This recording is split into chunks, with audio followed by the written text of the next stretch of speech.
So good morning and welcome to session 3 of the Job Search Strategy webinar series. And I hope the information so far that we've covered has been useful. Today, again, we're covering off quite a bit of information, so we'll just get straight into it. So last week we looked at cover letters and talked about how important they are. They are a critical part of the job application process, and the quality of your cover letter does reflect the quality of what you do and what you present, so it really is important to get it right. And we also started to talk about the hidden job market. The last slide last week was, I'll go through it again in a moment, but just really an introduction to that whole concept. If you start to read about, look at finding employment, you'll see that there's a lot of different material written about the hidden job market. So, you could go to Google and you could search that phrase and you would find a lot of different material. Okay, so let's start and just have a quick look at the diagram that we finished off with last week. And in the presentation last week, I talked about the fact that 80% of jobs don't actually ever really get advertised. And that most people look at Seek or job agencies or job advertisements and sort of look for work up here. But most jobs, as I said, really don't reach that point. And employers actually prefer to get people to come to them who've been referred to them, because the assumption is that if they've been referred, then they're probably going to be worthwhile. Actually, my son-in-law works for a company that their first process for finding new employees is to ask existing employees if they can recommend people, because it's an IT functions and IT people know other good IT people. So, and the employees actually get a small sort of finder's fee if they do recommend someone that turns out to be worth employing. So that's their preferred way of employing. Their second preference, or if they need to, they have to go publicly and put advertisements out on Seek or whatever. All right, so I'll just go to the next slide, which is following on from that one.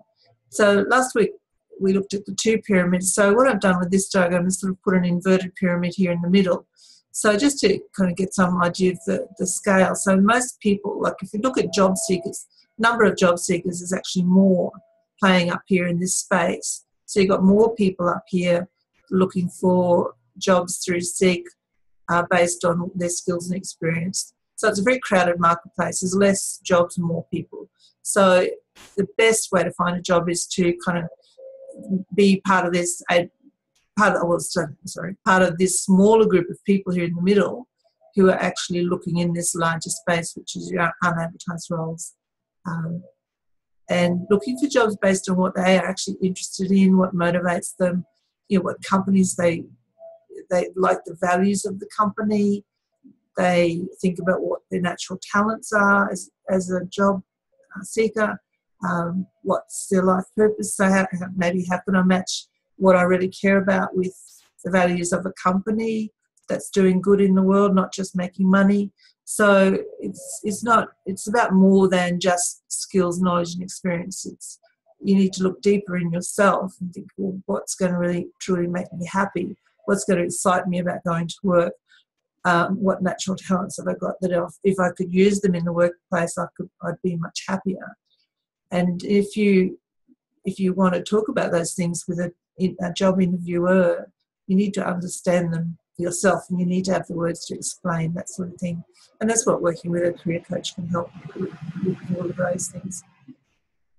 So the jobs, as I said last week, are unadvertised.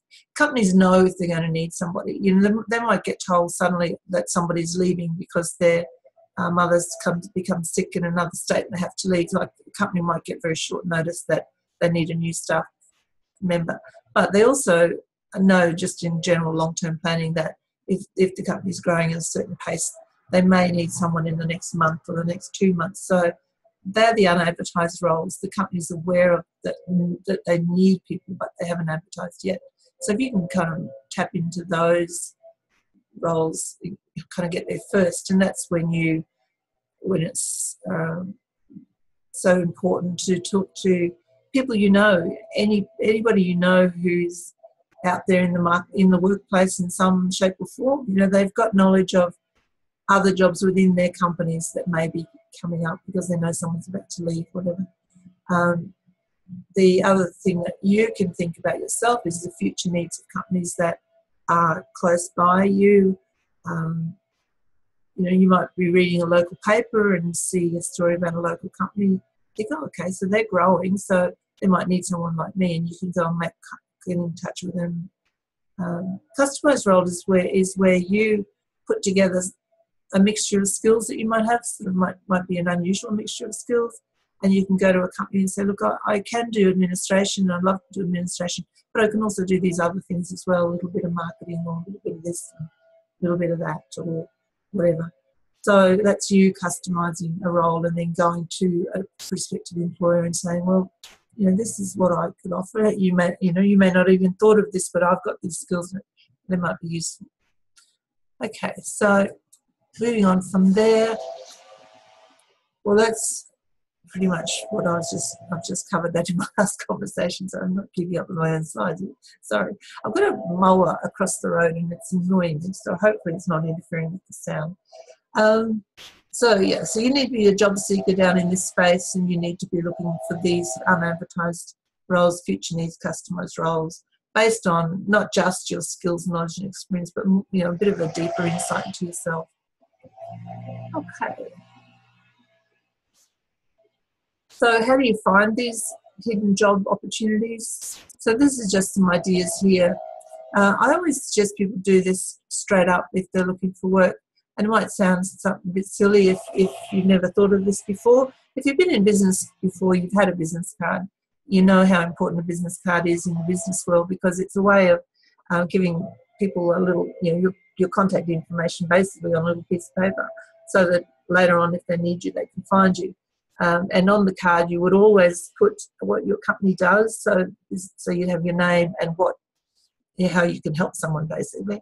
So if you think about that in terms of being a job seeker, it's just a great idea. You might be socially, or you might talk to somebody at an event, and you might have a chat. Well, I'm looking for a new position. I'd really love to love to find a role with a company that is like XYZ, where I could do XYZ. And they might say, well, yeah, I know somebody here. How can they get in touch with you? And so if you've got a card, you just give them your card. So what goes on the card then is obviously your name, your contact information, which is your phone number, your email address. If you've got a LinkedIn profile, you put that on there.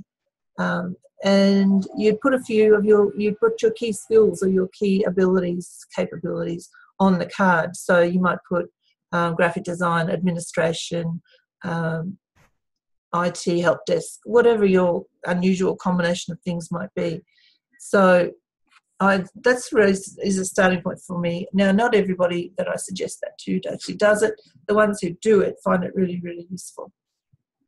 And you can get business cards done up quite inexpensively through Vista Print, which is the company you can find through Google. It's VISTA, Vista Print. And you can they've actually got templates on there, so you can find a template, put your information in, push a button, pay. It's not they're very cheap, and then you'll get the cards in the mail. Okay, so the other ways of finding opportunities, obviously contact employers. That's a bit daunting for some people who don't like talking to people they don't know, but that's the thing about the hidden job market, is if you are one of the people who's got the confidence to do it, even though you might be a bit anxious about it, just override the anxiety and go do it. You'll be one of the ones that will find opportunities. Now, this one here, ask for informational interviews. Now, what that means is, say if you want to know more about an industry, like you may have been in an industry for a while and then you've had time out because you've been doing something else, and you need to kind of talk to somebody who's still in the industry and need to find out what's going on and where job opportunities might be. That's called an informational interview. Now, it's easy when you know somebody, you just have a chat.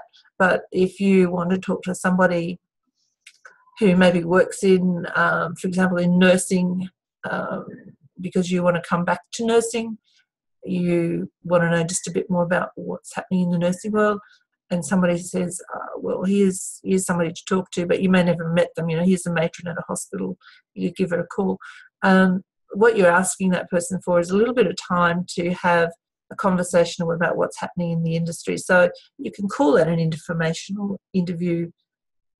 It's a fairly formal term for that, but people are quite understanding. Like if you explain, well, I just need to have a chat to find out a bit, get a bit more of an overview of what's happening in the industry now, or in the company or something. People are quite happy to do that if they've got time, and if you shout them the coffee and you go out of your way to make it, don't make it a big ask of them. It might just be a phone call or something, and people are generally pretty happy to do that. But that's what you need to do. If you want to get back into an industry that has like an industry body, like for example nursing, they've got a professional body. There's probably a professional body for every industry. I know there's a bakers industry association, there's a forestry industry association. Those sort of industry bodies are usually also very helpful if you need to know more about what's happening in a particular industry and where opportunities might be, or where you might need to do what sort of training you might need to do to get into that industry. So that's all comes under that informational interview. Contacting existing networks, I won't spend much time on that. That sort of makes sense. You just chat to random people. It's amazing who knows somebody who needs a new staff member. I've got a colleague who's got his own IT business. He called a taxi. He just has a general chat to anybody he meets, talking to the taxi driver. He's saying he's got an IT company and he'd love to find a way to get into some government contracts. And the taxi driver said, well, my wife is quite high up in a certain government department. You can contact her. Here's her details. So, random conversation in taxi was a step that he needed. Okay, register with employment agencies for contract work. Employment agencies, there's a difference between a recruitment agency and an employment agency. Recruitment agency works for the company. Company says, I need new staff. The recruitment agency goes out and finds the staff. An employment agency actually employs the staff themselves and places those people into a business, and the business pays the wages to the employment agency. The employment agency pays you some wages, and they take a little cut in the middle. It's a great way to get contract work, particularly in the government. If you can get into a contract through an employment agency into government work, it's a good foot in the door. And often people stay in contract jobs in the government for years and years and years. Even though they might have taken initially a 6-month contract, they can be there years later if they perform well. Okay, talk to new people, attend events. I'm just jumping through some of the obvious ones here. Follow local news. That's where I've been saying just look at your local paper that gets thrown on your front yard, or if you're in a rural area, read the local paper and look for stories about business. Read the business section. Are there stories about businesses that are starting up or moving into the area or growing, or just landed a new contract with the government or with a mining company or something?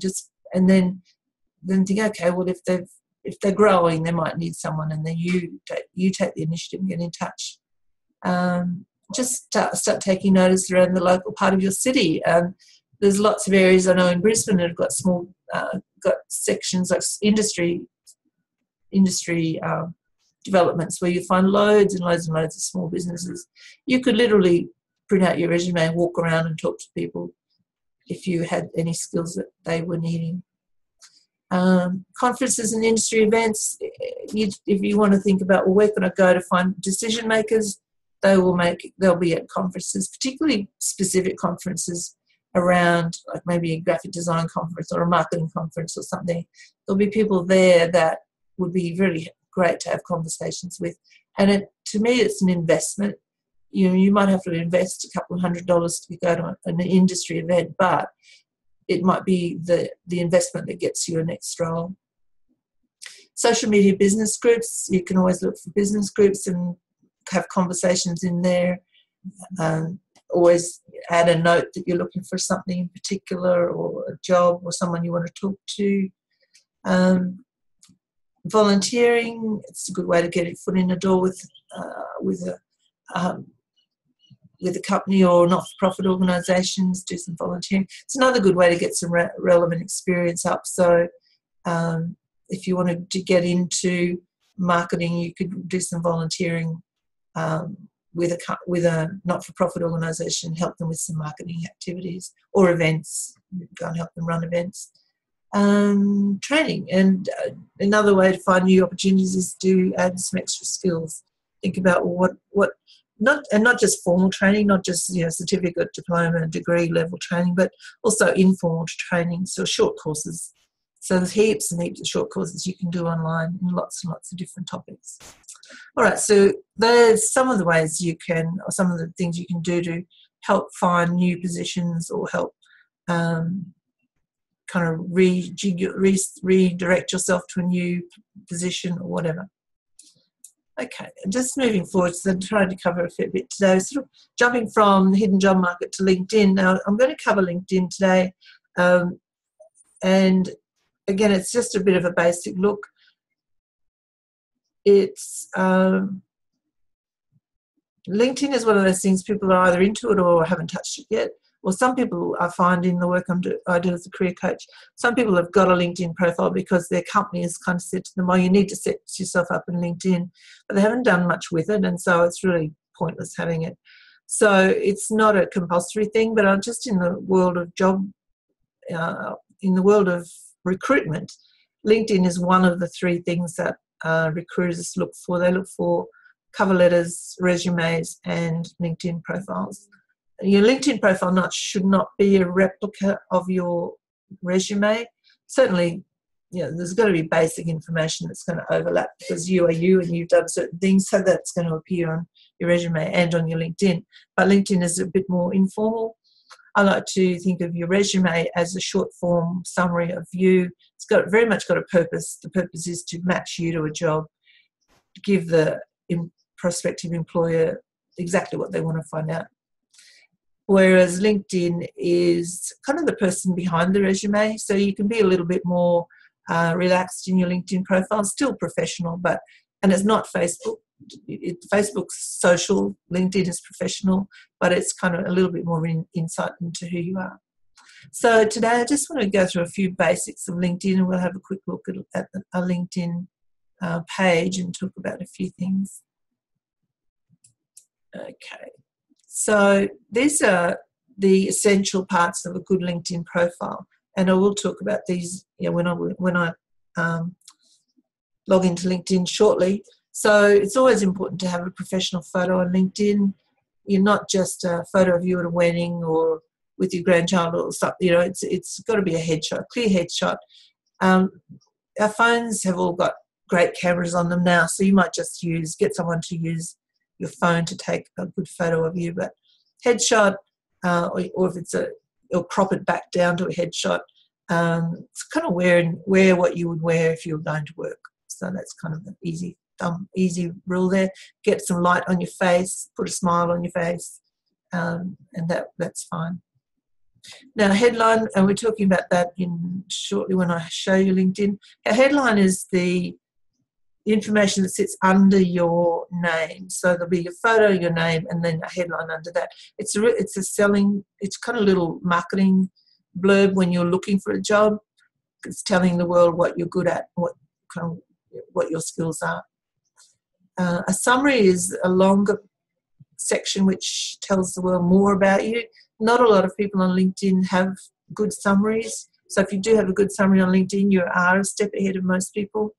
And we'll show you a bit more about that online in a minute. But you always list down the previous jobs you've had and achievements. Now, achievements are the results you get. So it's not just I was a graphic designer. Achievements would be I redesigned the branding for company XYZ, and that and redid their website. And as a result, their message was much clearer, and they were finding it much easier to connect with potential customers because the customers understood what they want, what they could do for them. So that sort of thing. That's an achievement. It's a result. It's not just what you do, but it's the result of what you do. And you need to talk about results in your resume and during job interviews. It's, well, I did that and the result was, or there was a problem with this and so I helped the team do that and the result was that we fixed the problem by blah, blah, blah, blah, blah. So just get used to using the word result. The result was. Also in your LinkedIn profile, at least 5 skills. Most of us have got lots more than 5 skills that you want to be found for, because what recruitment companies do now, there are some recruitment companies or HR sections within companies, if they need a new staff member, the first place they go is LinkedIn. And they'll go in there and they'll put in a search and they'll search for skill sets that they're looking for in a certain location. So they might search for software development, Brisbane, if that's what they're looking for. Now, if you're not on LinkedIn, you won't come up. If you've got a lousy profile, you won't come up to near the top. If you've got a good profile where you've got software development, that term scattered through your LinkedIn profile, through your summary, through your job descriptions, you'll come up you're likely to be much more visible because you've got those words clearly allocated through your profile. So the advantage for recruiters who just use LinkedIn is that what they're doing is kind of doing a headhunt through people who are working as well as not working. So they're finding very good people who are happily employed, and if they like the look of them, they can kind of approach them and ask them if they would consider a newer, better role if it was to be offered to them. So they're kind of headhunting the best. Whereas if they put an advertisement on Seek, the only people that are going to read that are people who are looking for jobs, not the ones who are already happily working. So they're just going to, LinkedIn is allowing the recruiters to kind of search a much deeper pool of people. So that's why it's important to be there. And number 6, always list your education or qualifications, and not just formal but informal qualifications. It's kind of the training and education you've got that sits behind your abilities. And if you're new to LinkedIn suggests you get at least 50 connections as quickly as you can, because LinkedIn is all about connecting through, like connect to a person next to you, but then you can see who they're connected to. And if they're connected to somebody you need to meet or talk to, you can ask to be connected to. So it's all about connectivity. Okay, so let's have a look at the next slide. So now